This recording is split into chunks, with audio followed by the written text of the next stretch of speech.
National Weather Service in Birmingham has issued a flash flood warning for East Central and Jefferson County until 6 p.m. Central Daylight Time.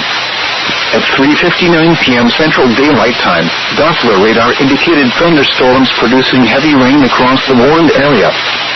Between 1 and 3 inches of rain have fallen.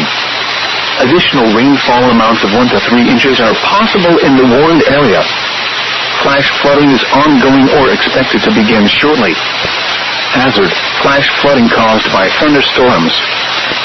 Impact: flash flooding of small creeks and streams, urban areas, highways, streets and underpasses, as well as other poor drainage and low-lying areas.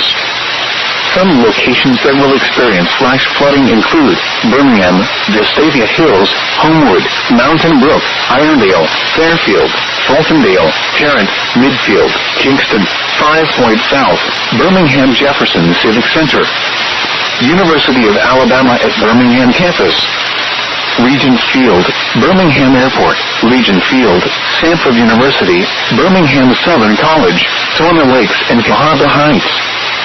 Turn around. Do not drown when encountering flooded roads. Most flood deaths occur in vehicles. Be aware of your surroundings and do not drive on flooded roads.